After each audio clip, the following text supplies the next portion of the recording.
Entering the atmosphere in T minus 10, 9, 8, 7, 6, 5, 4, 3, 2, 1.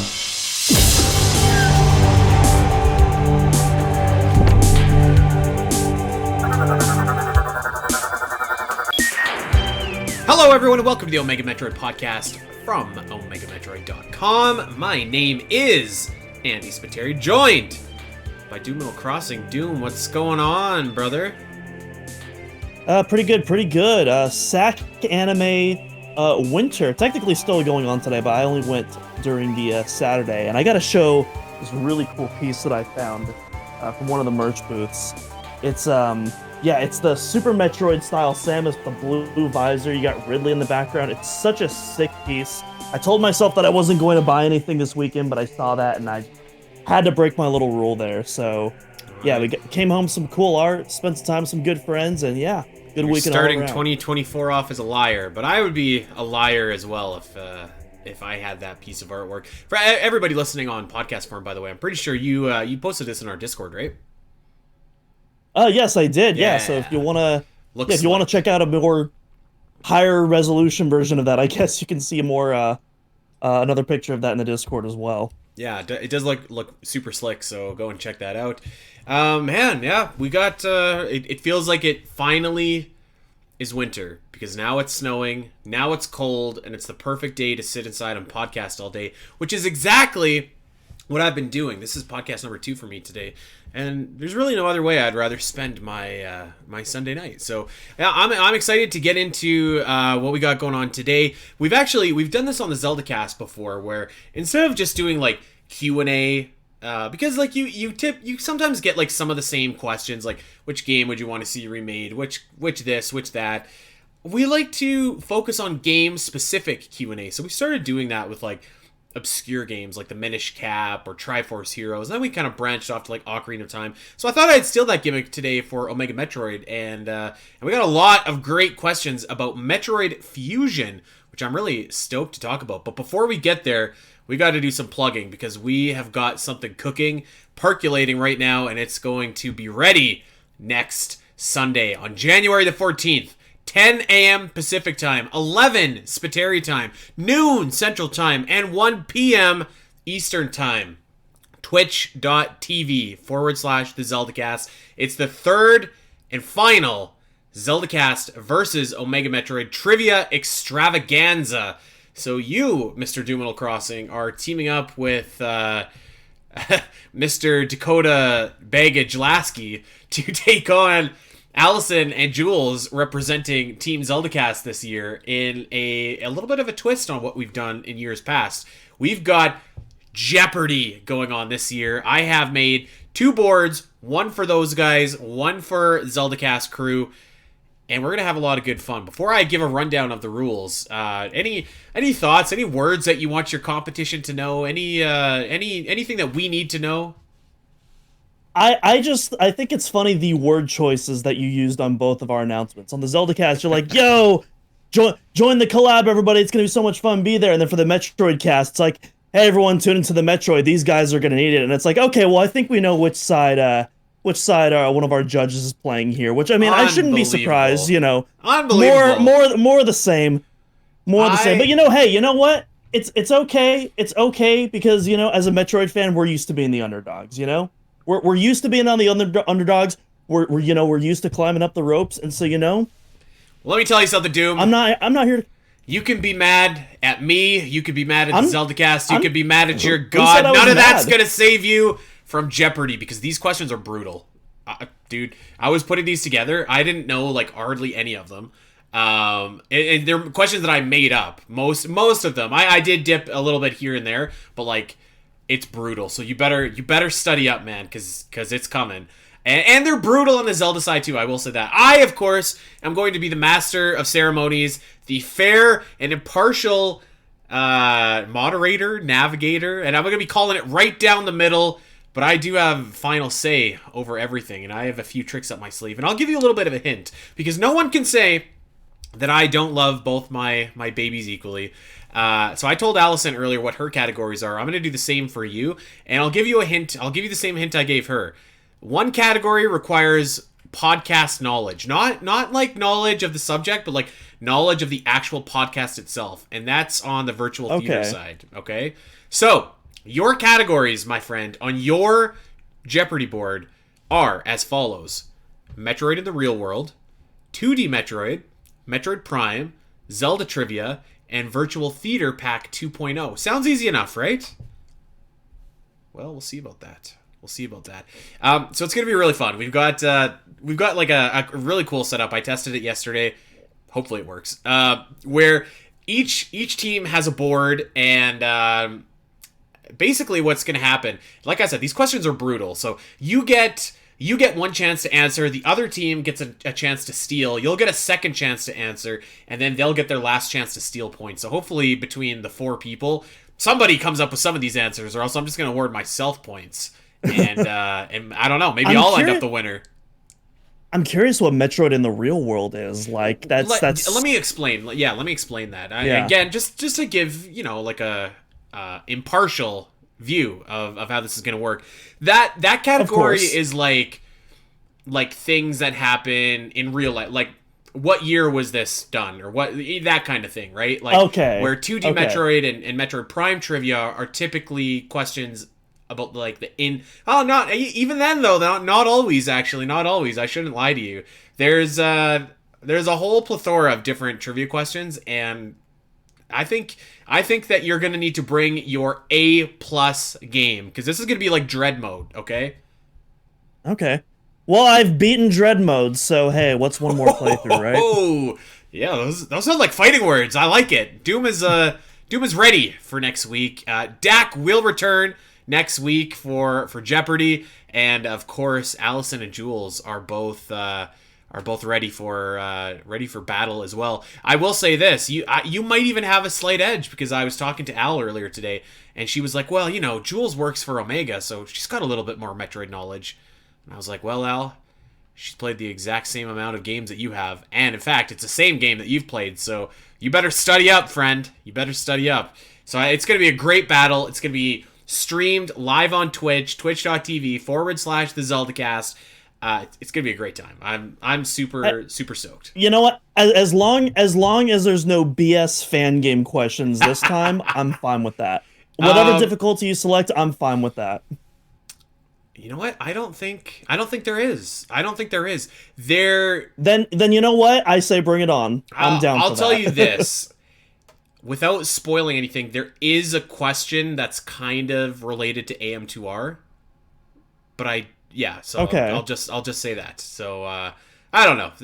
That's a fan game, but I mean, like, that's like the fan game, right? So like you should have some knowledge of that. I feel it's skirting the edge, but I'll accept it. I think that's close enough. What was the one last year? Who's the main character of Metroid Rogue Dawn? It's Dawn. Yes. Well, see, that was an easy one. You should have had that. Any Metroid fan worth their salt. No, I'm kidding. I would have no idea. That's why it was like a really hard question, though, right? That was like the ultimate question for yours. So, yeah, get ready, because it's going to be awesome. It's going to be fun. I actually, when I was promoting this earlier on the Zelda Cast when we were streaming, I had a couple people just be like, "Go Omega!" So we've got a split crowd out there. We've got people chanting for you guys, people chanting for them. So we'll have to see who shakes out and who comes away the victor. This is the rubber match, by the way. So we're tied 1-1. 2021, I believe the Zelda Cast was defeated and you guys won, and then last year you guys lost. Is that right?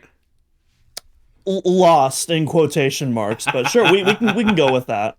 No, I'm not gonna do that nonsense. No. They won fair and square. But you know what? 2024 is the year of Metroid Prime 4, and so we're gonna do it for Retro Studios. We're doing it for Tanabe. We're doing it for Sakamoto. We're just up in here.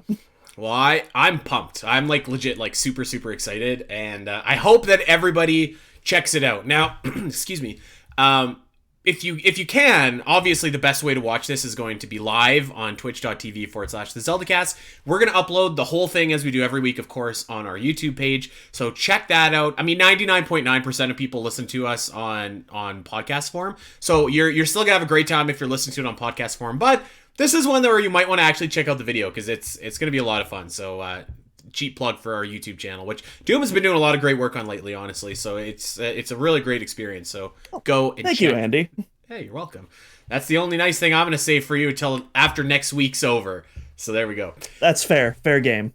All right. Let's get into it, shall we? This is an episode dedicated to Metroid Fusion, and we asked you, the listener, to give us some questions about this game, and we kind of got a broad spectrum, actually, a little bit. I thought that maybe it would be like remake heavy, and there certainly are remake questions in here, but lots of different kinds of questions here. So let's just jump into it, and I guess we should start over on Twitter. And our first question comes from our pal Tony, who was on the Great Metroid Area Ranking with me not that long ago. And Tony says, would you consider the linearity of Metroid Fusion to be a positive or a negative? I personally enjoy the linearity, but also wouldn't want every Metroid game to be structured that way. It's good to mix the formula up, in my opinion. Thanks. I have an answer, but you go ahead, Doom. You take the first one, and we'll trade back and forth. I think I'm more in Tony's camp. I don't know if I agree 100% with it, but I definitely lean more towards that, where it's like, hey, I definitely don't want every single Metroid game to be in the style of Fusion and that style of linearity. Definitely that more Super Metroid style of kind of progression is kind of my preferred preference when it comes to 2D Metroid. That being said, I think Fusion, for the most part, definitely not perfect. But, and we were talking about this, I can't remember if it was the last episode or 2 episodes ago when we were talking. No, it was on Great Area Metroid Ranking. We were talking about the main deck. That's where Right, I was ringing my right. bell. Where Fusion uses its linearity to be able to have more scripted sequences that you can't really do when you have a more open and free form game, and it lets the environments kind of evolve, as the narrative progresses, and that's stuff I really like, and that's kind of my favorite aspect of Fusion. And so in that regard, yeah, I think the linearity is essential for Fusion. But yeah, otherwise don't really have much more to add to that. I kind of agree with both of you guys, where at the time when I played Fusion, and I was young when I played Fusion, but at the time I didn't like it. Not that I didn't like Metroid Fusion, but I did like it, but I didn't like how linear it was. I wanted to explore, I wanted to be free to go and roam around. And I think it took me a long time to kind of get over that a little bit. Probably not until well into we started doing this podcast. When I really I've played Metroid Fusion more in the 4 years that we've been doing this podcast than ever in my life, added up combined and times by 5, right? So it's almost like we could write a whole strategy guide on it. Well, I mean, if we did, I'd place it on somewhere maybe called OmegaMetroid.com. But yeah, so I think that the linearity of Fusion, I'm not going to say it's a strength, but you're right. For the story and the sequences that the game is trying to get across, it does work out well. I wouldn't want other Metroid games to be as linear as Metroid Fusion. I think Samus Returns actually is kind of a nice little sweet spot where it's a linear experience, quote unquote, but within those areas, they're so massive, you can still kind of make your own way a little bit, right? I think that's kind of the sweet spot about how much I would want future Metroid games to be, again, quote unquote, linear. And I always hate when people say that linear games are bad. I don't think that's the truth. Yeah, but, I agree. Yeah. Yeah, for Metroid, I do think that I guess to answer the question verbatim, the linearity of Metroid Fusion, it's probably a positive thing for Metroid Fusion, but I don't think that you could do that exact same thing again. I don't think. Maybe you could, actually. I don't know, but I think you could, but again, you not the exact same way that Fusion does it. I do think you could do a Fusion style game though, and definitely I would not want a repeat of Fusion. I think Fusion should be unique, and it's celebrated for its uniqueness, and then I want other Metroid games to be unique in their own ways. Yeah, that's a good way to put it. All right, Metroid Theorist here. What are your thoughts on the role of Kokoro in Metroid Fusion? If it doesn't start from the beginning, please. Do you know what the hell Kokoro is? I don't know what that is, and I saw that was a 23-minute video, and I'm I'm not watching that. I'm gonna be real. I'm nah. Okay, brother. I promise we're gonna make it up to you. With a real... Next time you ask a question, we're going to give you such a wicked answer to make up for this. I don't know what Kokoro is, but it sounds like a Studio Ghibli thing. So if it is, I'm down with it. Yeah, is that like a Korok seed? I don't know. I don't know. Maybe they're friends. How did the BSL station crashing into SR-388 blow up the planet? I get that the BSL is big, but I doubt it's big enough to make SR-388 blow. That's from Slayer. This is a great question, because I always... You know how, like, we talk about there's these moments in Metroid Fusion's story, which are, like, for the most part, the story's awesome, but there's just some of these instances where it's just like, what? This is one of them, because, like... Yeah. I don't know, man, because it doesn't make sense. So even if the BSL was carrying, like, 3 nuclear bombs on it, right? Like, that shouldn't be enough to blow up a planet. It definitely crippled the planet for sure, but, like, yeah, I don't know exactly how that happened. I guess if you really wanted to, I don't know much about the planetary makeup of SR-388. Maybe somebody could be like, oh, well, you know, they crashed the ship right into the sweet spot in between the tectonic plates, and that's what caused a chain reaction, like Krypton. Like, okay, like, that's okay. But, yeah, it just... But I also think it's kind of one of those things where, like, you know, when you play video games or watch movies or whatever, and sometimes something happens, you're just like, whatever, I'm just going to go with it. This is one of those things where it's just like, just go with it, you know. It doesn't have to make sense. It is what it is. Just go with it. Don't ask questions. Yeah, it's silly. I'm not even sure. It probably was blown up, but, like, the way I've interpreted it is because you don't actually see... You technically don't even see SR-388 blow up. You just see the screen go to white. And so I just kind of interpret it as, like, the surface was scorched. Even that, though, is a pretty big stretch from just a little space station crash. Yeah. But even if it's, like, massive, like, the ship is, like, massive, like, that's still a stretch. You know, speaking of, actually, this is completely unrelated, but I was watching a sci-fi movie on Disney Plus. It's called The Creator. Kind of like a cool little idea there. They've got this, like, ginormous, they said it cost $1 trillion, like, ship in the sky, and it's, like, beaming down missiles and stuff like that. It looked kind of cool. Anyone looking for, like, a good sci-fi, kind of heavy on sci-fi tropes, but whatever, that's okay. Anyone looking for a good time? I heard that movie. I heard that movie was pretty fun. I should check that out. Yeah, it was like a solid sci-fi movie. Like, nothing you probably haven't seen before, but it was a good time. All right, this is from our pal Harky Man. If Metroid Fusion was remade and expanded in the same vein as Metroid 2, what additional story beats and abilities would you want? So we've covered this actually pretty extensively. Story beats and abilities. What do you think? I mean, gotta be the dash, or not the dash, like slide. What's the dash? What's the word I'm looking for from the flash shift? Flash shift. Thank you. That's got to be included, right? Yeah. Yeah, the slide, I personally can't see any 2D Metroids going forward without the slide. It feels like, that's just one of those things where it's like, you can't go back after that. Like, even if you remake Super Metroid, you gotta have the slide in there. It's just absolutely simple to not have it. Running and jumping with your Shine Spark, for that matter, as well. Yeah, all the expanded Shine Spark abilities, absolutely. Even, like, even Zero Mission expanded on the Shine Spark from what you could do on Fusion, but especially, like, post-Dread with, like, all the ridiculous maneuvers you can do now, going in and out of Morph Ball while jumping. And Metroid Fusion, being able to, like, the base game has some sick Shine Spark puzzles as it is. So, like, I could be really behind that, getting into a remake. Story and perhaps elements... there's even... I'm sorry. I was just gonna say perhaps there's even more ways you could expand the Shine Spark, even from what you did in Dread. But maybe that's something we'll talk about in a future episode.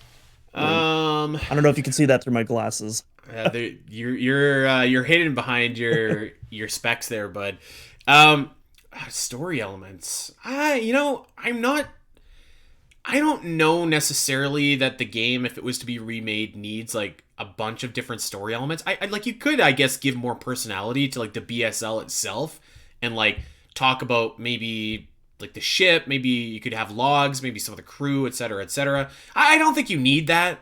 Like, I feel like that's a little bit superfluous, but like, I mean, I guess you could include maybe a scene of like Ridley coming onto the BSL or something. I don't know. Yeah, I don't think you need new story elements. Maybe just, more refinement and cleaning up of like what's already there. Just massage those story threads a bit more. Yeah. So that so that less goofy stuff happens, like a space station blowing up an entire planet, for instance. Or AI just like, you know what would be great? Put a scene where Adam is like he's going like full Total Recall, and like his brain is being put into the computer or something like that, because that was like, golly, that was goofy. Anything to make that better would be wicked. All right, this is from John McClure. Actually, this isn't a question, but it's a recommendation, so let's go. Have you played Disney Illusion Island? I know it sounds weird, but it reminds me somewhat of the old school Metroid for those looking for Metroid itch with a Disney twist. I heard that, actually. I heard that from like someone that it was like actually kind of a cool Metroidvania.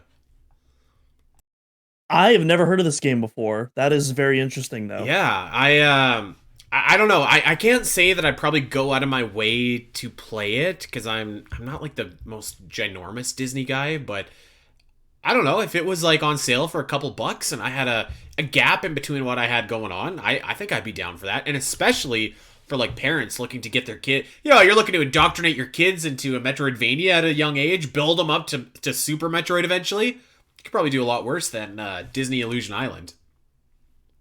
There you go. Sure, you could do Metroid Other M. Oh, yeah. Beating of the dead horse. Well, thanks for the recommendation, John. That's a great recommendation. Doom GC. What are your thoughts about the Galactic Federation involvement in cloning Metroids? I'm surprised it wasn't even mentioned in Dread. Let's not even go there. Does the secret required... We've covered that a billion times. Yes. Does the secret required Shine Spark parkour conversation is canon in this Galactic Federation conspiracy? So let's tackle the second part first. I don't think that's canon, that secret conversation. Yeah, I mean, 100% agree. Especially, they break the fourth wall and literally adjust the player. That kind of tells me, everything right there. Right. So, like, there's definitely some parts of it that are cool, but canon, I don't think so. I think it's just more of like a cool little Easter egg, like, like a little something the developers put in.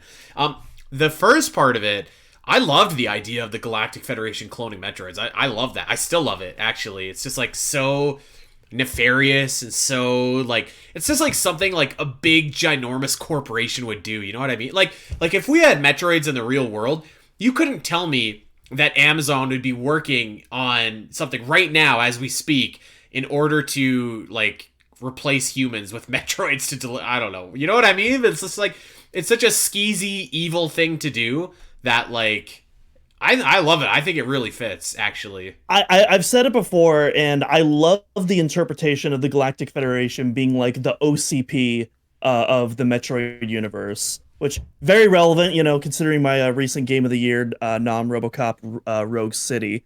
But yeah, that's kind of my favorite interpretation of the Galactic Federation. It's a shame they don't seem to be going that way, but maybe they'll revisit in the future. I don't know. I've already talked about it before, though. I think that if you want to revisit that storyline, you can revisit that storyline and get back there pretty quickly and pretty easily. So I don't want to beat that dead horse. We've milked that teat absolutely dry, but it is a story I think worth exploring and worth going back to one day if they want to, and if not, then that's fine. All right, let's keep on going here. This is from Rigo. And this is a great question, and we've talked about this a little bit before, but I don't think we've ever point blank just been asked. If Metroid Fusion were to have a remake, and you would have to choose between first person like Metroid Prime or 2D like Metroid Dread, which one would you choose? What say you? I mean, I think I'd still go 2D at the end of the day, but a first person Fusion game could be really unique and interesting, I will say that. Well, I guess just when I think of it, like when I think of first person games, I'd rather, Retro Studios like make a brand new original game than like doing a full remake. And Prime Remastered is different because that's a remaster, it's still the mostly the same game at the end of the day aside from the visuals, but yeah, I think a first person Fusion game could be really interesting, but I think if you roll the dice, I'd still go with 2D. Yeah, I think I would too, because I think a lot of the elements that make Metroid Fusion so engaging, like the SAX specifically, I don't know, at least in like the current way that the game is built, if you're going to get that same level of excitement in a first-person game. And for example, like what I mean is like, I think one of the most spectacular sequences of the game is like when you're getting chased by the SAX and you have to freeze it and run away, and you kind of... you don't exactly get that same replication if you're moving in first person, because then you don't see the SAX behind you. Now they could probably change that, of course, but like I think like just generally speaking, I'd probably rather the game stay 2D, just because like what we were talking about earlier too, like such a big part of what I love about Metroid Fusion is all like the great shine spark puzzles and stuff like that, which we haven't quite cracked the code about how to do shine sparking in first person yet. So we'll see though. Maybe they'll get there, but I wouldn't be against it in first person. Like I mean, I think, and I'm probably speaking for a lot of people here, but like what I think of immediately is Alien Isolation, right? If you're first person and you got this thing stalking you, which I think could be great. I think that could be really great, actually. So 2D, but I'd be very open to the idea of, you know, a big FPS Metroid Prime, Metroid Fusion remaster. I certainly wouldn't be complaining. That's for sure. Yeah. Okay. Wow. This is from Drew Shu 503, and it's so simple yet difficult. Rank all the bosses. Well, we did that. Actually, I think we did that not that long ago. We literally have an entire episode dedicated to that for the Fusion's 20th anniversary. Yeah. So we won't be ranking all the bosses here, but I will recommend that you go listen to that episode. I thought it was a great episode. Maybe because we already gave Metroid Theorist kind of a lame answer on one, we could at least give an answer here. How about we just do like top 3? What do you think about that? Okay, well, obviously our number one is Nightmare with Yakuza in a very close second. What was our number 3 game? I know what number 3 was. Well, I actually don't know, but I'm looking at this list of bosses, and if I were to pick my top 3, it would probably be Nightmare at number 1, just slightly edging out Yakuza at number 2, and I'd probably put Box at number 3. Yeah, I was thinking the same thing. Box 2 specifically. Box 2 specifically, I think. Yeah. With the crazy, like, little... I love the way that those, like, rockets look. They just look so funny. It's just... They're just, like, classic game sprite rockets. And I love the way that the sprite of Box looks. That would be another fight that would be really tough to do in 2D. And actually, the Nightmare... Although, you know what? The Nightmare fight was pretty sweet in Other M. You gotta give credit where it's due, so, I mean... you could totally do the box fight in a 3D. I mean, it's, the second boss in Metroid Prime? If you know, you know. Yeah, I guess. Good fight. All right, let's go over to Discord here, and let's keep these questions going. So I'm just gonna work backwards here. This is from our pal Big Griff. Griffin only.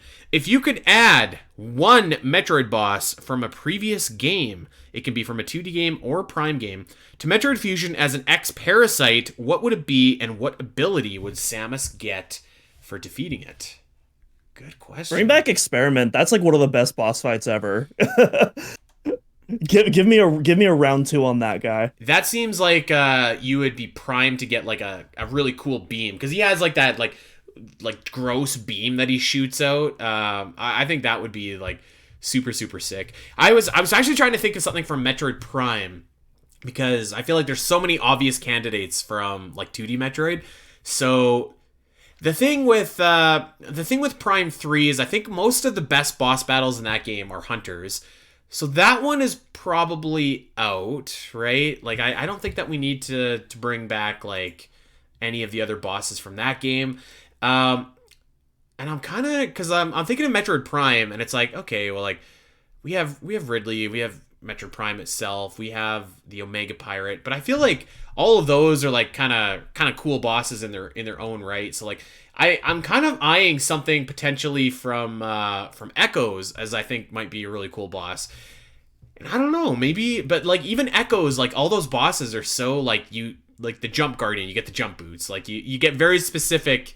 You get very specific items from those bosses. I think it would be kind of cool to get like Shaika in like Exified, because it's almost like Shaika's like Exified in the battle where you fight it. So I think that could be a really cool boss battle in 2D as well, like almost like Sarah's like kind of vibes. As for what you'd get, that would probably be my pick as well, because I was thinking of like what you could do, and I was like thinking of a Morbus, but it's like, in 2D, that's probably going to be very similar to Saris, so maybe not that. Yeah.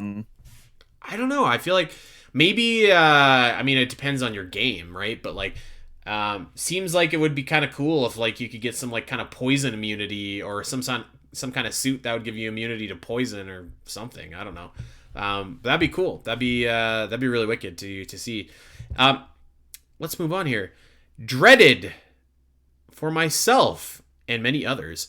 Metroid Fusion was our first Metroid game. However, some would argue its structure is the most unique of the 2D Metroid titles due to its linear nature.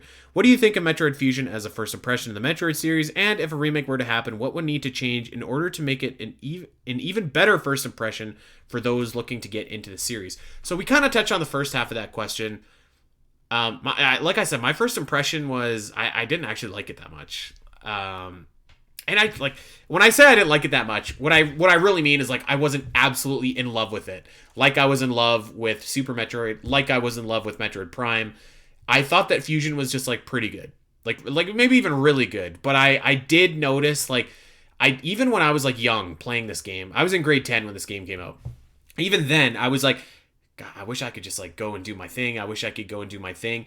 But I think if that was your first Metroid game, like Dax talked about it a lot, like I think that was like fine for you. Like I think as a first impression, it was actually probably fine. I think the only people that really maybe felt stifled a little bit were people that played Super Metroid or, you know, even Nestroid. I don't know. Like I don't know if you would feel that way playing Metroid Prime. Would you first? Well, even me, like, Fusion was one of the last Metroid games I played. I played Super Metroid well before I played Fusion, and, you know, I still absolutely loved Fusion. I feel like, for me at least, like, I liked it enough on handheld, but when I rebought it on the Wii U and played it again on, like, my big TV and, like, got to, you know, experience the whole game, like, in, you know, in a theatrical format with surround sound, that's, like, when the game really shot up for me with its presentation. I'm not sure if it was just, like, an age difference on my end or if it really was just like that more theatrical presentation. But right. Yeah, overall, I would say like you're probably not going to dislike if Fusion is your first Metroid game. You're probably going to have a really good time. I'd be hard pressed to find someone who dislikes it and like never wants to play another Metroid game afterwards, unless you just aren't into the Metroidvania genre at all. And then if you are someone who exclusively has, you know, investment with, you know, with more of these classic titles or stuff like Metroid Prime, you know, that doesn't really hold your hand quite as much, and, you know, the exploration's, you know, kind of a bit more all over the place, then I could definitely see where Fusion would definitely, you know, you would be able to pick out more flaws in it, and you might have a different impression. Yeah, I like you're bang on. I just feel like Fusion is just such a solid, compact game, though, that like I think in a lot of ways it's much more approachable for a new player than Super Metroid is. Even though, like, oh, absolutely, I would always, if somebody asked me like I've never played a Metroid game, what should I play? I always say Super Metroid, because that gives you like a really kind of like true representation of what the series is all about. But like Zero Mission and Fusion specifically are like much more catered towards newer players that are trying to figure it out. Actually, so the second part of this question is, what would you do to make it more accessible? I have heard from like, so I've been campaigning for years for my Zelda dungeon friends. Like, you got to get into Metroid, you got to play Metroid. And one thing that I've heard consistently from people about Metroid Fusion that I always thought was funny, but like I've heard consistently that people think it's a really difficult game. So, I mean, like, put an easy mode in to make it more accessible. I don't know. I was always like kind of surprised by that, because I don't really think Fusion is that difficult at all, actually. But I've heard it from like multiple people, like more than like 4 or 5, that it's a difficult game. And I don't know. That's one thing to consider, I guess. I remember my first playthrough. I must have been in high school when I played Fusion for the first time, and I remember my first playthrough. I definitely thought it was difficult, but when I replayed it again afterwards, I was like, why did I think this was difficult? So I don't know. Maybe, you know, maybe that's just kind of what happens on your first playthrough. But maybe. Yeah, I definitely agree. You know, it doesn't hurt to put in, you know, an easy or a casual mode. I think I am personally all about having accessibility, optional accessibility options and modifiers to make the game, you know, as fun for as many people as you can. 100%. Like, I wish that there was like a wuss mode in Elden Ring, right? Because I would love to just go around and like not have to worry about dying every 6 seconds. So I would say do the same for Metroid Fusion. It doesn't actually specifically answer the question about like what changes structurally would you make, but I think putting an easy mode in would be great. I don't know, like it's kind of funny, isn't it? Like I remember playing Metroid Dread, and I was like, I think that this is actually a pretty difficult Metroid game, but like I guess like you just play it enough, and then it's not difficult anymore necessarily, right? So maybe that's just the same thing, but I don't remember it being that hard. I remember Super Metroid feel like being Dread hard. is all. I feel like Dread is also a bit different because of the checkpoints as well. And I Yeah. think that's what's so great about Dread's difficulty is like these bosses will pound you into the dirt. Even more so than I think some of Echo's bosses, but the difference is that when you respawn, you'll respawn like right outside the room rather than at a save station that's like a couple Forever miles away, yeah. outwards. And so it makes it makes, being able to, to go back in again and again, much less stressful and all that. Yeah. So one thing I would say, take a drink if you heard this before come out of my mouth, but like if they were doing a remake of Metroid Fusion, which I do think will happen eventually, one thing that I would expect, and one thing that I do think would help the flow of the game tremendously, just get rid of those navigation rooms. Just get rid of them. You don't need them. Just have Adam just kind of, oh, hello, Samus, it's Adam. And he just says all the stuff that he says to you while you're moving, while you're doing things. I think that would exponentially help players. Like just kind of, and have it too where you can go back and re-listen to all those logs too if you get lost on the story. Like that seems like a pretty easy change to make in order to kind of help new players just get into the groove of things a little bit more. And I think it would help I just think it would help the flow of that game so much. But I really think like I don't know, like I think if you're new to Metroid and you're playing Metroid Fusion, I think it makes a really good first impression. The only time I don't think it makes a good first impression is maybe if you're like a really staunch diehard fan of like Super Metroid, kind of like I was. I will say there is one, and this is something I disagree with, but something I want to point out. There is a specific puzzle in the game that I've seen a ton of people complain about. I don't even know if puzzle's the right word, but it's a solution to a problem. It's near the beginning of the game. I think Sector 1, maybe Sector 2, and there's you get trapped in like this very small pit, and there's seemingly no way out, and you have to bomb an invisible square to lift one of the pillars up. And I've heard so many people complain about that.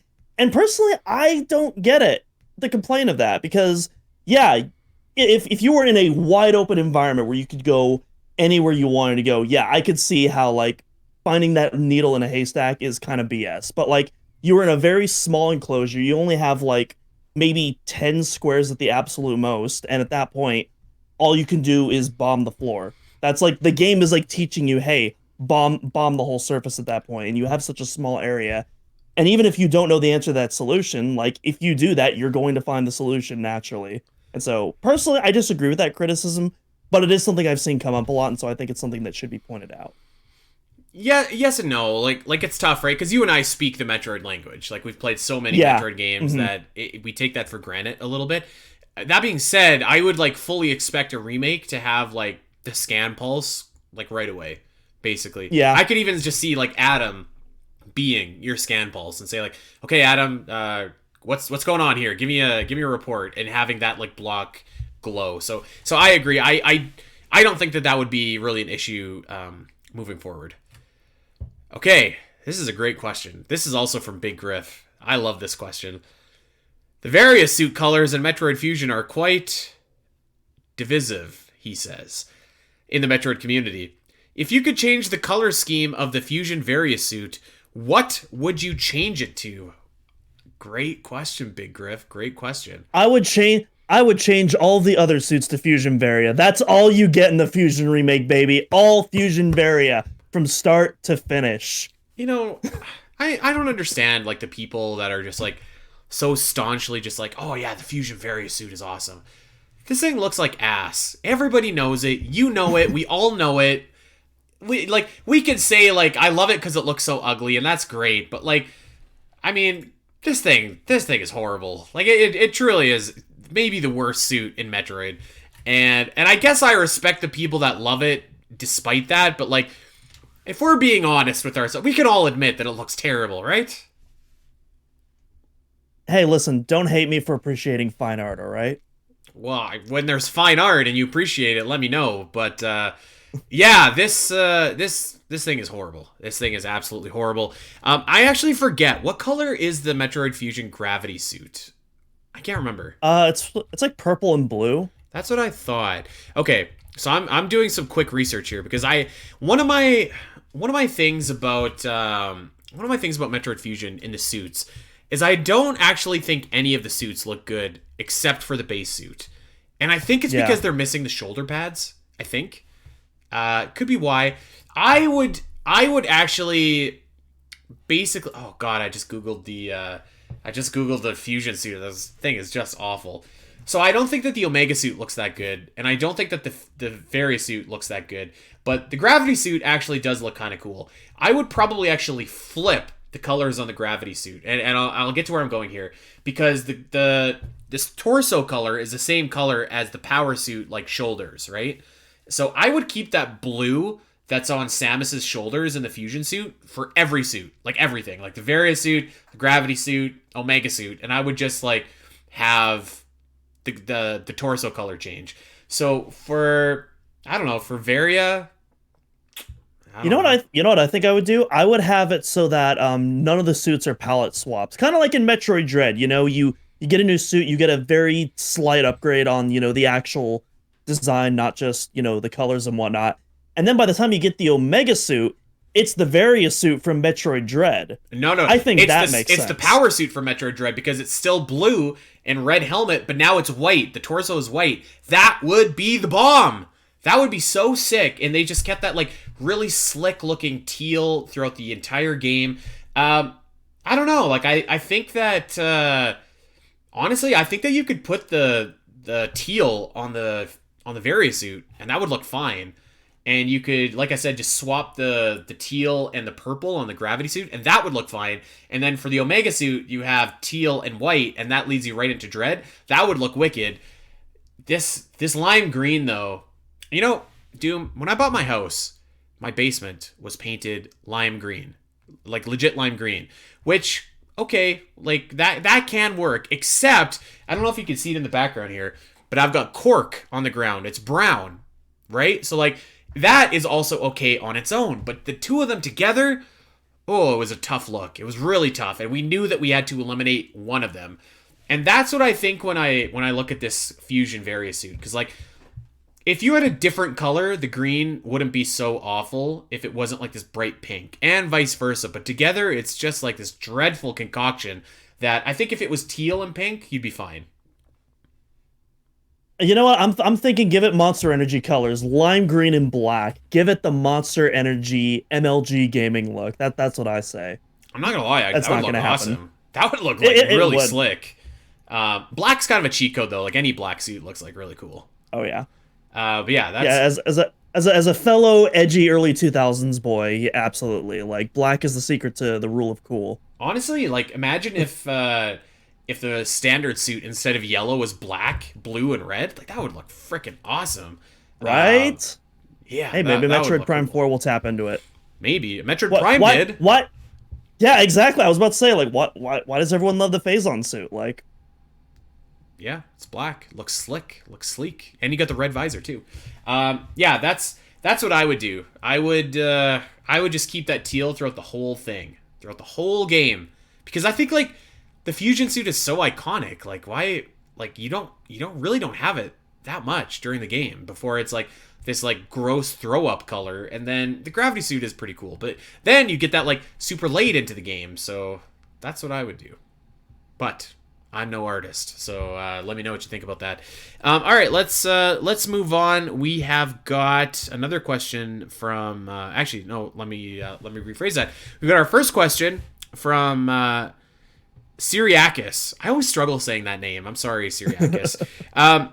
Speaking of Metroid Fusion improvements, how would you want a hypothetical remake to expand on the SAX and X in general? Can you guess my answer? is it what we covered on the Joey Ferris episode by any chance? Yes, but I am going to run through that again. But before I do, go ahead, Doom.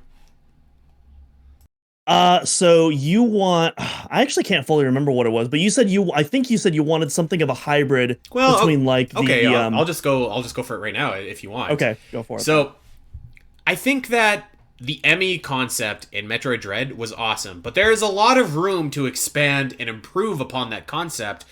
But, like, how do you do that without, you know what I mean? Like, without bringing Emmys back? And I don't know that anyone is really, really begging for Emmys back. So this is my idea, okay? Each sector is like 80% of each sector is one big Emmy zone, except instead of Emmys, it's the SAX, baby, and this thing is hunting you. This thing is sensitive to you making noise. It's sensitive to a bunch of different things, and the area is so much bigger that it can just pop up at any time, and this thing one-hit kills you. I don't even think that you should be able to, like, counter it, actually. Maybe, I don't know, maybe you can. That would be kind of cheap if you couldn't, but, like, I think, like, have each section as, like, one ginormous Emmy zone, with the SAX stalking you, hunting you. Give some small moments of reprieve. Like, let's have some rooms that are, you know, safe and off limits. But for the whole, yeah, I think that would be, like, so awesome. If the SAX is mimicking Samus, I think the SAX should also be able to counter Samus, if you ask me. Kind of like the Tears of the Kingdom final boss. I was just gonna say that was so sick. That exactly is what it reminded me of when you do a flurry rush on Ganondorf, and this guy just flurry rushes you right back, and it's like, ooh. Maybe as the game progresses, you could do that. You know what I mean? Like, maybe once you get the Varia Suit, then the SAX is gonna start, like, countering your counters, and you got to be really slick in order to avoid it. But of course, the best method would be don't get captured. But I think that would be, like, so awesome. Like, it really add a level of unpredictability. Now, it does come with some negatives, because that takes away some of the sequences that we were talking about earlier. But I don't know. Maybe you could still have those sequences. I think you can do both. You can have the more random chance encounters, but then you can also have very specific script encounters that happen regardless. I think you can have your cake and eat it too, personally. Well, I love cake. So yeah, I don't know, man. Does that not sound cool? Like, a good idea? Like, someone should hire me? That's the direction I would go in personally. There's I can't remember if I brought it up during that Joey episode that we did, but there's a ROM hack, and I wish I could remember the name of it because it looked so awesome, but I saw a trailer for it, and it's a Metroid Fusion ROM hack that, like, you know, changes a bunch of different things, including the SAX fights, and each fight, the SAX progressively gets more powerful to start matching your abilities, and by the end of the trailer, it has, like, 3 SAXs in gravity suits, just, like, chasing you underwater, and, like, speed boosting you, and they're, like, constantly on your tail, and it looks terrifying and awesome, and I really would love something like that. This sounds so awesome. Did this ROM hack just come out? Or is it it was, an like, old one? I saw it, like, a couple of years ago. Again, if someone who's watching this knows what I'm talking about, please let me know in the comments. Yeah, let me know. It's killing me that I do not know the name of this. I'm taking a look at the Metroid Fusion ROM hacks right now, and I don't see anything, but I would love to play that. Maybe that would have to be, like, a ROM hack reviews returns, because, like, that sounds wicked. Really cool, actually, Metroid Fusion ROM hack that I covered, Metroid Oil Spill. Very tough. Golly, that game was hard. Speaking of a hard Metroid game. Yeah, if you know what that is, let us know, because that sounds wicked. Actually, and to answer the second part of that question, with other things that you would do with the X in general, I think I'd like to see, like, I think if this game gets remade, the sectors are going to be expanded, obviously. I think I would just like to see more puzzles, like the ones where you have to, like, eliminate the X and wait for them to morph into something else, and you know what I mean? Like, just kind of use those transformations in order to, like, do some more stuff in rooms. Because, like, Metroid Fusion had a couple here and there. I think we all remember the one where, like, you gotta shoot an enemy 3 times and it turns into the big slimy thing. You gotta freeze it and then you can shine spark. Let's have more of that. I love that kind of stuff. I agree. I would also have more interconnectivity between the areas as well, because you don't really unlock that until, like, the ending of the game, and even then you can only go from, like, the sides of the area to another sector, which I get what they're trying to go for. They're trying to mimic, like, you know, the circular area of the BSL, but I think there's other ways that you can make that work better, and I would just like to have, you know more travel options. I think what I would do on that subject, I think I would actually keep it the same, where, like, the the areas lead into each other in that cylinder kind of fashion. Because actually, I really like that attention to detail in Metroid Fusion, and I never fully appreciated it until I was a little bit older, and I was like, oh, that's what the BSL shaped like. That's why it's like that. But I think you can have your cake and eat it too. Throw in some teleport stations. Why not? Right? Like just have that be the way. Simplest answer usually is the way to go. So I think that would be really cool. All right, this question is from Mikey. Nintendo does not seem likely to start porting their games to Steam like Sony has begun to, but I think the Metroid franchise would have the best chance to make the most sense to be released with PC ports. Do you think Metroid could ever be released on Steam PC? The answer is no. Yeah, definitely not. I mean, I will say, and my answer is still absolutely not, but I will say there was a time where we thought the notion of Nintendo doing mobile games was absolute insanity. Like, never going to happen, and now we have, like, what, 4 or 5 of them now? Again, different scenario, still is not going to happen, in terms of PC ports, but just wanted to throw that out there. I actually just thought of an idea for our previous question, though, regarding the transport spaces. How about this? So the tram stations that are in Metroid Dread. Well, those all go horizontal. What if you still have the little vertical tubes, but then for the tram stations, you have them facing. I don't know what you call that access, but like you have it going towards the background instead of going horizontally side to side, and so that way it goes to one of the sector that's like directly across from it in what the 3D space would be. Does that make sense? Yeah, it does. So instead of going from right to left, you're thinking of going like backwards and forwards in a 2D. And backwards, yeah. Right. Mm-hmm. I mean, that could work. I think that might be overcomplicating it a little bit. Personally, I would just slap in a few teleport stations and like I'm fine with that. If it works, it works, and I think that works. But I mean, that could be kind of cool as well. But I don't know that you absolutely need that. I do want to follow up on the Steam question though, because I don't want to give like a super short answer there. I mean, it's not impossible, but there's no chance right now that ever happens. I think like the only way I see that happening is the day when Nintendo is not making consoles anymore, if that day ever occurs. And that's pretty much that. Yeah, I think that's pretty Nintendo. Much it. Nintendo wasn't even porting their games to PC during the Wii U era, when they were like at or near rock bottom. So they would have to be in a situation even worse than that get to the PC. Would be a more and at this moment, we are far from that. Oh, we're like 1,000 light years from that. Yeah. This scenario is more likely, and this scenario is like not likely at all. I could see Nintendo creating their own platform to rival Steam, and then potentially putting some of their games on there that could run on a PC. I don't see that happening, but I think that's more likely than those games get added to Steam. I agree. Yeah, that is a very Nintendo move. Nintendo, as in they're never going to do it, but yeah, I get what you mean. Yeah. Yeah. Okay, this is from Metroda. Would a Fusion remake be the perfect test trial for a true Samus keeps her abilities from the previous game idea? If the initial cutscene mission to SR388 was instead playable, I like that, up to a short point when Samus first encounters the X, maybe 5-10 minutes of gameplay, during which you can access all of Samus's abilities due to them carrying over from Super Metroid. Yeah, like what you're describing sounds a lot like the Frigate Orpheon from Metroid Prime, which is great, an amazing sequence. I would be, if they were to do a remake and they were to expand a bunch of things, I think that would be a really, really cool idea to expand. Like, really cool. And why not just start, like, again, I feel like you're right. You nailed it. It would be a short section, so, like, let's just have all of our abilities. Now, the area itself would probably be limited in how you could explore, but, like, I'm all for that. That sounds cool.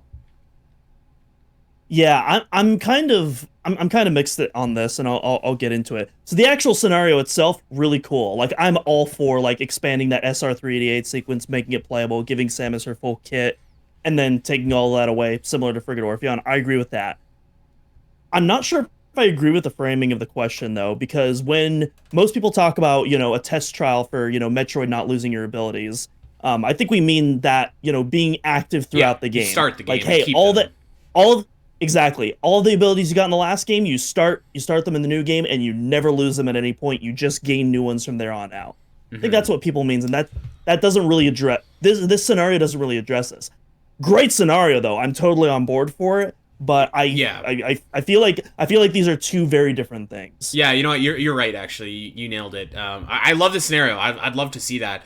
I do, like, I don't know really what the perfect scenario is for keeping your abilities, because like there's some abilities now where it's just like, okay, like let's not worry about getting missiles again. Let's not worry about getting I don't know, the high jump boots again, right?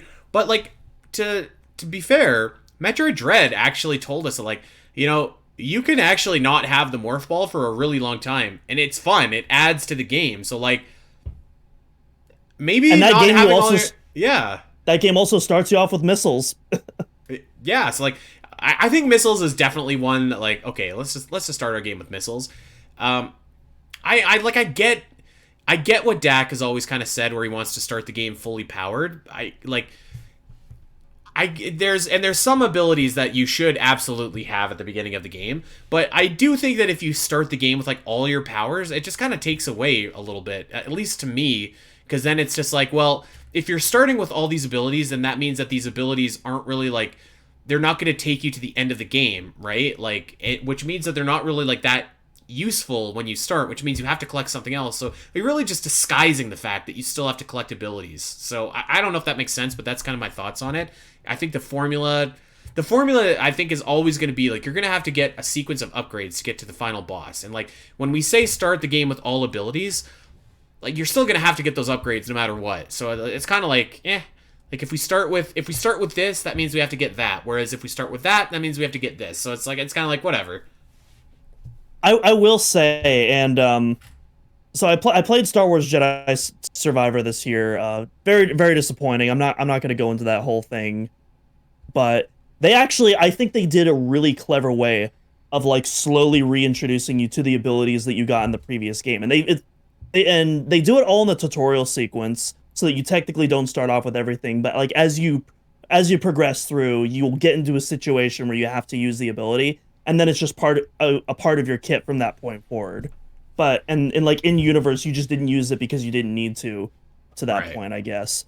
But I also feel like that game isn't really that helpful in this, because in Metroid you get a lot more abilities than you get in the Star Wars Jedi games too. So yeah, it's like I do like the idea, but like again, like if you have all of your abilities, like what are you working towards other than just kind of like going through and defeating bosses and whatnot? And like if you defeat bosses, what do you get for it? Like you've already have all your tools to unlock everything, hypothetically, right? So like it's I don't know. I guess I could see a situation, like even this isn't really one for one though, because like I mean, Breath of the Wild, you start off, you can go to the final boss if you want, but if you choose to do everything else, you're gonna have a way easier time at that final boss.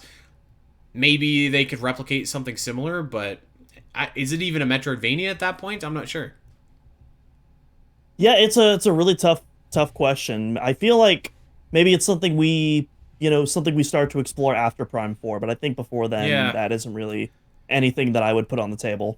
This is another great question from Big Griff. What is your favorite sound effect from Metroid Fusion? The missile sound effect when you hit an X-Parasite, that little gelatinous when it just collides and it just explodes. Oh, that just... I thought for sure you were going to troll me and say the Ridley scream. What? I should have said that, honestly. I should have. Dude, that is a sound effect of Metroid Fusion. You're right, though. That missile, like the crunch and like the... It's very satisfying. Yeah. My answer is going to be the footsteps. I love that. I love that sound effect. That's a good pick. So awesome. But yeah, there is something about that little like crunch, isn't there? Like when you shoot something, it's very satisfying. The missile sound effect in general, but I'm specifically talking about like when you hit a Corex. Like it has this combination of crunch, but also you can hear like the jelly of it as well, and it just like it just flows together so well. It feels right. It feels satisfying. Metroid Fusion has a lot of great sound effects, like a lot of like squishy, gross kind of just kind of sound effects. Yeah. I think like I actually really love. I can hear it in my head, but I'm trying to picture what it is. I think it's your charged shine spark. Actually, there's something about that just sounds a little bit different than other games, where it's just like I can't describe it. It's just it's so like I don't know. It sounds so like neat and like video gamey that it kind of makes me smile just even like talking about it and thinking about it. Metroid Fusion has a lot to choose from. Lots of sound design is wicked. I like the Shine Spark the Shine Spark sound in Fusion. I think it might be my least favorite version of it though. Weirdly enough, I think Super and Zero missions might be my favorite, with Dreads very closely behind that, and then Fusion, which is still great. I like Fusion's probably at the bottom. Fair enough. I just there's something about it like it's like it's just so obnoxious about it almost that I kind of love it. Yeah. Okay, this is a actually let's take a break here from Big Griff, and we'll answer his other question in a second. Let's go up to New Supreme Man. If you had to change one thing about Fusion's story, what would you change? Okay, so you can only change one thing. You go ahead. What would you change? This might sound weird, but I would probably at this rate take out all the Galactic Federation stuff. Not to say that I didn't enjoy that. It's my favorite story element of this game, but it's like at this point, like, hey, if you're not gonna build upon that and if you're not gonna do it, save that for another game. No way. I completely disagree. What is Fusion without the restricted zone reveal? Like what is that game without it? I mean, I agree with all that, but it's like, again, like where does it go? Like, my opinion is like even a really bad plot point, I want to see it through to the end. I hate seeing plot points get introduced and never getting addressed again. Yeah, but you don't know that it's never going to get addressed again, though. To be fair, you don't know that just because it wasn't addressed in Metroid Dread does not mean it's never going to get addressed again. I disagree. I think if you take that out, what is Metroid Fusion? Like, other than just like running away from the SAX, and you have this like weird computer, because like without the Galactic Federation involvement, like that's pretty much a whole crux for like the whole story. That's why the SAX is on board. Either that, or just address it all within the crux of that game. Now maybe that would be my answer. That's an answer I can get behind. Is just like definitively have it answered. Oh god, there's a few things I would change. Okay, here's my honorable mention. I would very specifically specify who owns the BSL. Was it the Galactic Federation that made the Metroid breeding program, or was it like a subsection? Maybe that's more of an Other M story critique, but like spell it out. Make it very clear. Is it the Galactic Federation, or is it like a little part of the Galactic Federation that is not infected the whole core, right? Like, who is the corrupt body here? Is the entire thing corrupt, or is it just these couple of guys? So that would be one thing. But if I could only change one thing, Adam is the AI.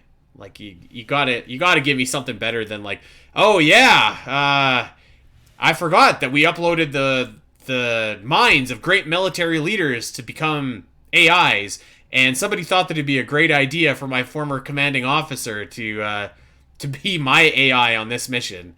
That's just it's a bit too far for me. The Metroid Fusion does have a lot of very convenient things happening. I'll say that. Yeah, that's I can accept a lot, right? Like I can accept the BSL station blew up SR388. Okay, like I have questions, but I can accept that. When I played it the first time, I was just like, what? Like, the computer's like, it can talk now? Like, oh, ugh. So, and I think you could still do that moment. Like, I think that'd be fine, but like, at least give us like a throwaway line or something like that. Like, Adam was always into research, or like one of those like scenes where Samus is on the elevator. She's like, after the death of Adam's brother, he uploaded his mind to, I don't know, something, something to make that a little less goofy, because it's kind of goofy. Maybe Samus just knows right from the get-go that this is, the brain of Adam, but like at this point, it's like known that like these brains have like all their personalities wiped, and Yeah. maybe Samus knows from that get go, which is why she refers to it as Adam. Especially after Metroid Dread, when you hear what Adam sounds like, it's like, how in the hell did you ever associate Adam with this robot personality? Like I like that a lot, actually. Just like, maybe it's just like, we brought this AI to command you because it's based on the mind of a former colleague and commanding officer of yours, and we thought you might be more comfortable with it because you don't like taking orders from anybody. And then over the course of the game, the AI develops an intelligence enough where it's just like, maybe it doesn't have like memories, but it's just like, this is what the real Adam would do. Even that would be better. Kind of like, and it's the second time we're referencing it, what Murphy goes through in RoboCop. Yeah. Let's go! I'm fine with that. Like, you know, have the computer, like, pull a Blade Runner where, like, this replicant is like, no, I'm fighting for humanity now. I'd be fine with that. Like, anything would be better. Almost anything would be better. Let's not get generous. There's a lot of things that could be worse. But, yeah, that didn't land for me, as I'm sure most people have heard me complain about multiple times on this show. That'd be my one thing. All right, this is from Minneapolis King, our pal. What do you think the scientists' reaction when were like on board when the SAX first made its appearance? Confused at seeing Samus, or was it maybe like seeing Darth Vader towards the end of the hallway, stalking slowly towards you? I have a feeling that the reaction was like, "Oh, that sounds like an awesome scene. I want to see that." Yeah, man. I'm thinking of like I didn't like Rogue One at all. Like, I thought that it was a bad movie. Really? Yeah, I thought it stunk, actually. But the scene of Vader at the end just slicing and dicing, that was sick. Imagine a scene like that with the SAX just like firing and slaying and hacking and slashing. That would be wicked. That would be something. And actually, like we were saying earlier, if you were expanding the story of the game, that would be something pretty cool where like you could maybe find a log and you could like see that and just like watch Samus like screw attacking these poor scientist bastards to death. I'm kind of just imagining kind of like in a Roar Unit 313 Easter egg, like in the Valhalla in Prime 3. That's kind of how I'm envisioning it going down. Yeah, okay. And it's like at first, you know, they see the SAX show up and they're like a little confused but also concerned because it's like, the hell is Samus doing here? Like, we didn't get any notification. There's no docking bay thing that happened or whatnot. And then it just starts slaughtering. And at this point they don't know that it's the SAX. They think Samus has gone rogue. And so I think there's a lot of things you can do with that. Until you see an SAX and all of a sudden, like the Velociraptors in Jurassic Park, there's two more that come from the sides. Oh yeah, let's go. That'd be so awesome. Oh, I'm so on board with this. God, that'd be great. All right, maybe some of that footage is recovered after Fusion and it's misconceptualized, and maybe that leads to the Federation not trusting Samus. There we go. That would be the cat's meow. Oh man, that sounds sick. Nintendo should honestly hire us. We should, we've described a really great Metroid Fusion remake here. Obviously, we can write these checks that we don't have to cash because we're not programmers or anything like that, but or storyboard animators or anything. But by God, we laid out a pretty good blueprint here. We have one last question. This is from Big Griff. We kind of touch on it, but let's answer it and then we'll get out of here. He says, the remakes Zero Mission and Samus Returns add notable pieces of new content, stealth mission, Zodia, Aeon abilities, Ridley fight, etc., etc. Would a Fusion remake stay mostly the same, or would something notable be added? If yes, what could that be, and how could it be implemented without messing up the story and overall progression? I'm not referring to improving the SAX in some way. I mean something along the lines of new abilities, new areas, etc., etc. So I think the Emmy Zone idea, I think that'd be dope. And I think like, I don't know, because like the examples that he listed, Samus Returns and Zero Mission, both had content like after the first game ended. I don't think you do that with Metroid Fusion. I think that each sector would be like greatly expanded, right? Like, because the sectors are pretty small. So expand the sectors, and I think that, I don't know, like, do you need more than that? Like, I feel like if you did go with that Emmy Zone concept, like that's kind of like a game breaker right there almost. Like, do you need more? It's technically not the beginning of the game, but we just, we discussed from another question earlier about, expanding that intro. And I feel like that's kind of the answer to Fusion. And perhaps you could even put in some Samus Return references to, hit up on some of the lore that was introduced in that game as well to kind of further link those two games together. I think there's a lot of things you could do there. But yeah, I'm in agreement with you. I think Fusion ends perfectly and you don't really need to and have another addendum after that. How about this? How about this as like a paid DLC, okay? Let's say that after the events of Fusion, you can unlock like a new mission and you're playing as Ravenbeak and you are on SR388 and you're like, what is going on here? And you got to... Actually, I guess that actually doesn't work because he fought the X on ZDR, not SR388. I had such a good idea there for a second, but I think it's gone now. Maybe I don't know, maybe like a playable SAX side campaign where you're just going throughout the station just slaughtering everything. I don't know, maybe that's fun. Yeah, that could honestly be pretty cool too. Like, I'm not really the biggest multiplayer in Metroid kind of guy, but like imagine like Among Us kind of style where like there's 10 of you playing as the SAX and one person playing as Samus and like survive as long as you can. That would be cool. But I like to answer the question, I think if you did that SAX like Emmy Zone idea and expanded all the sections and you added in some new abilities like the slide and shine sparks and stuff like that, I would be completely content and satisfied with that. I don't think it needs any other like story or like extra sequence or anything like that. Except for the story details that we introduced, of course. Yes, that would be cool. So yeah, there we go. Well, that's the end of our Metroid Fusion Q&A. I think we did a dang good job answering some of these Metroid Fusion questions. And we've got, man, do we ever have some cool ideas for a remake? Man. Yeah, I was already loving our remake idea from last time, but like I think we just really put a good price tag on it. So the year is now 2024, 2+ years removed from Metroid Dread. When do you think is reasonable to start potentially expecting the next 2D Metroid game? 2026 is what I'm looking at because we had a 4-year difference between Samus Returns and Dread. Okay. And so I expect something roughly similar to Mercury's Theme's next project. So I was gonna say maybe with the that's also a possibility because they have a little bit more experience working with HD consoles now, so maybe this one development goes faster. I could see it go both ways. I could see it being shorter, I could see it being longer than last time. I think there's a number of different ways, so I'll just go in the middle and say 4 years just to be safe. It all depends on that Switch 2 coming out and when it comes out. Metroid 6 will definitely be on the Switch too. I'm definitely. Very confident in saying that. Yes, the next 2D Metroid game, I feel very confident, will be on the Switch 2.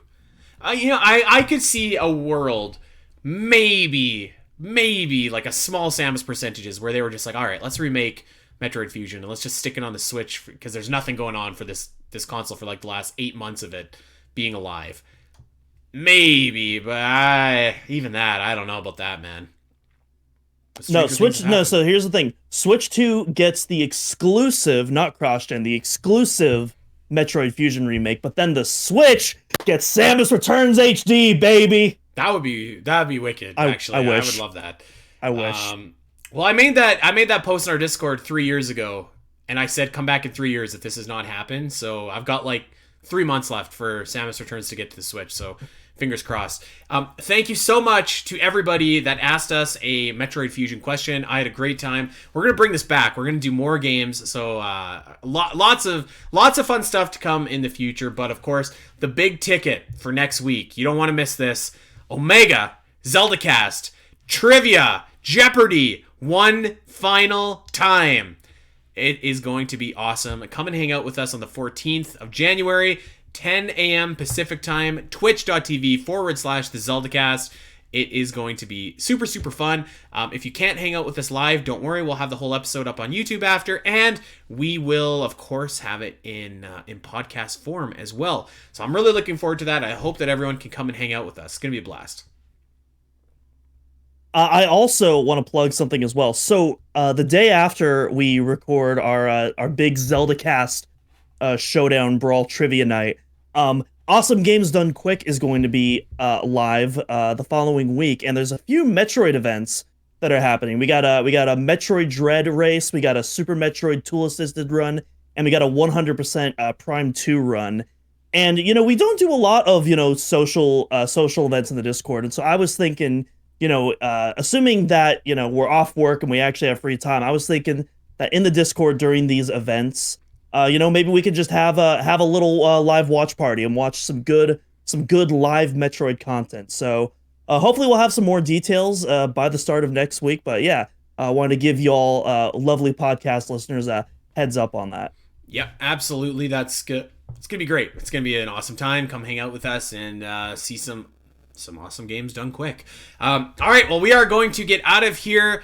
Of course, we would love for everybody to check out OmegaMetroid.com.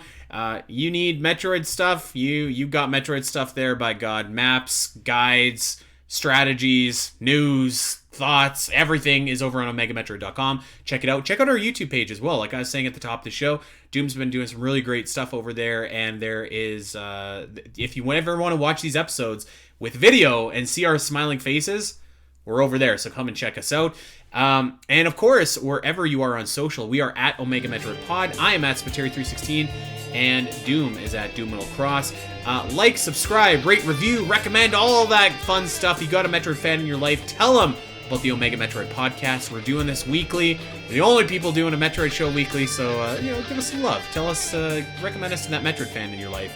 That, my friends, is going to do it for us until the big show on the 14th. Make sure that you come and hang out with us. So until then, everybody, take care.